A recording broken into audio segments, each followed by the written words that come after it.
समुच्चय बीजक पढ़िए, सब जगह दिया हुआ है। कहत कबीर सुनो भाई साधो।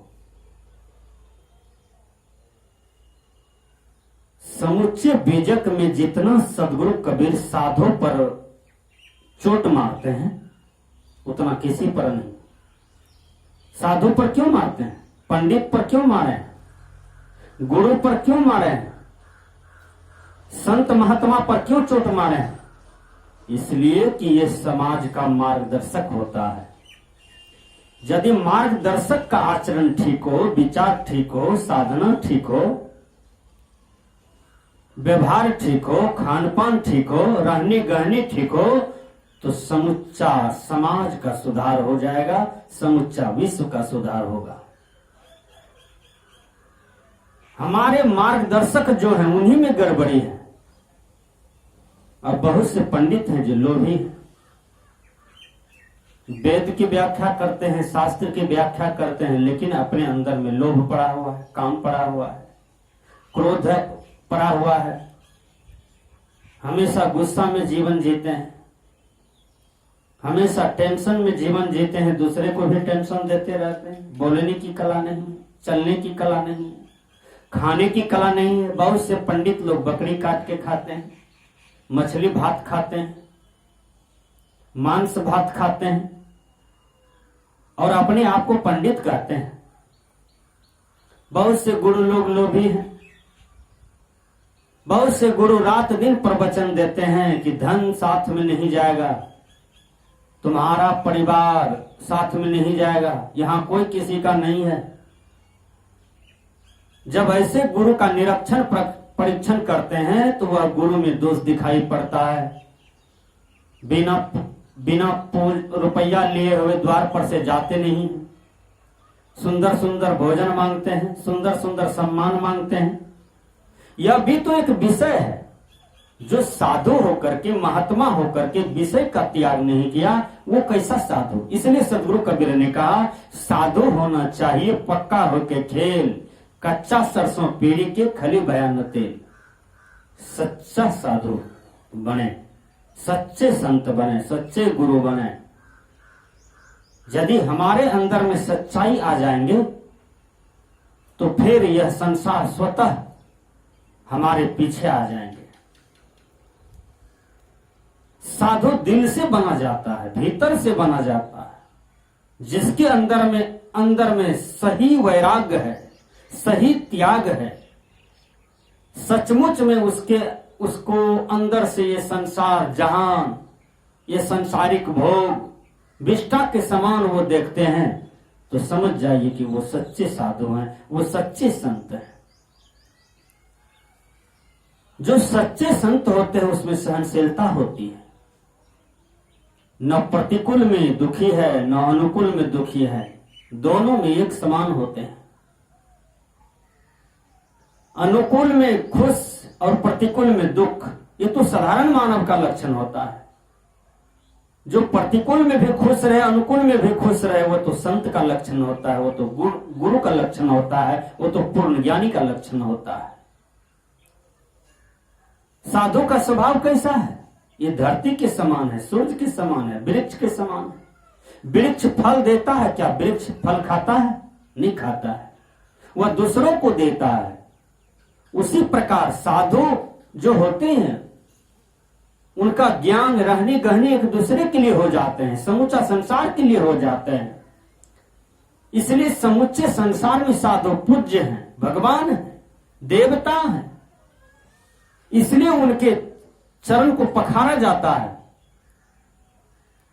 इसलिए उनके चरणों में बड़े बड़े राजनेता, बड़े बड़े देश के सम्राट सब उसके चरणों में झुकते हैं। बड़े बड़े राजा भी उनके चरणों में झुक पड़ते हैं। क्यों?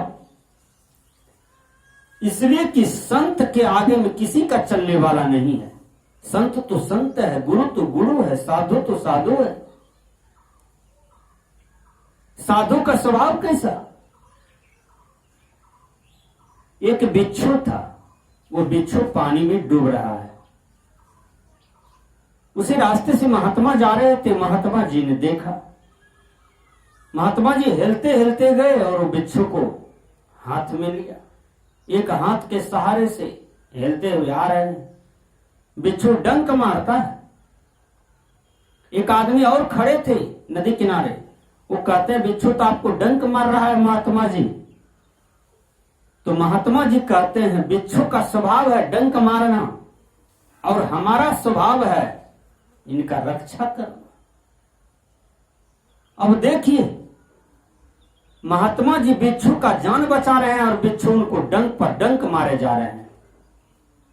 तनिक ध्यान से सोचिए, तनिक मन में सोचिए, यही स्वभाव संत का होता है, यही स्वभाव गुरु का होता है।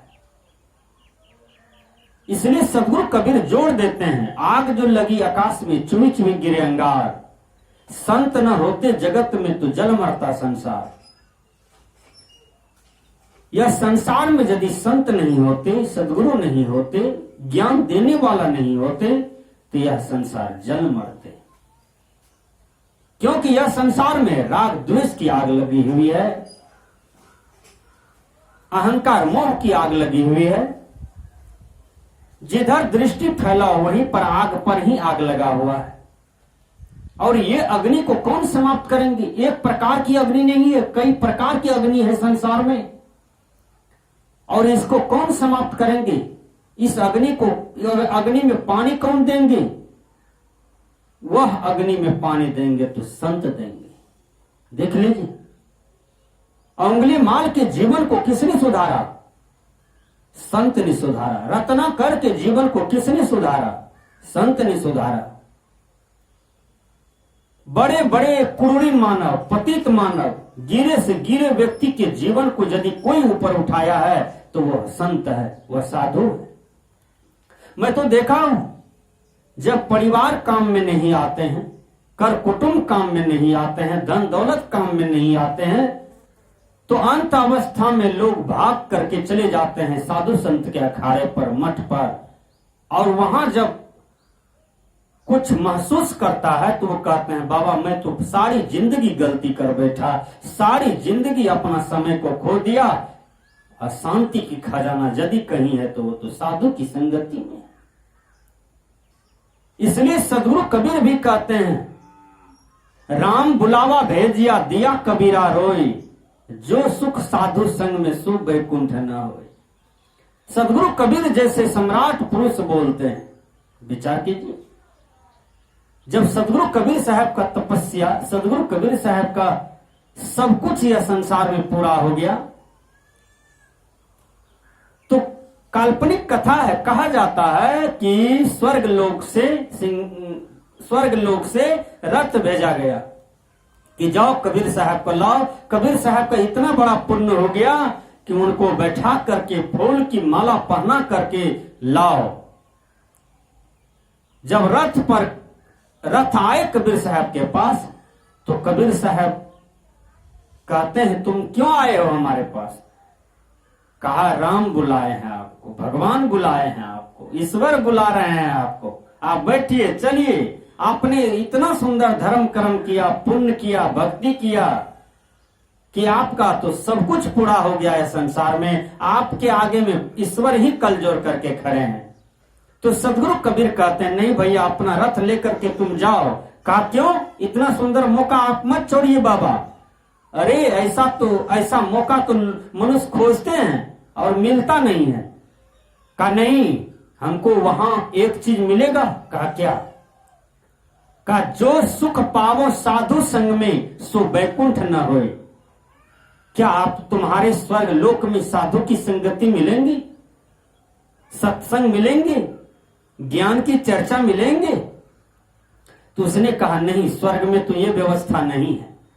वहां तो मन चाहे भोग है, विलास है, मन चाहे भोजन है, मन चाहे मन में जो जो आए वो आप कर सकते हैं, देख सकते हैं, सुन सकते हैं, स्वाद ले सकते हैं, यत्र तत्र घूम फिर सकते हैं, आनंद विहार कर सकते हैं। यही स्वर्ग का पहचान है। सदगुरु कबीर ने कहा जो सुख पावो साधु संग में सो बैकुंठ न होए। मुझे तो सबसे बड़ा सुख साधु की संगति में मिलते हैं, संतों के दर्शन में मिलते हैं, संतों की संगति में मिलते हैं। इसलिए हमें संत का दर्शन ही अच्छा लगता है। तुम अपना रथ लेके जाओ।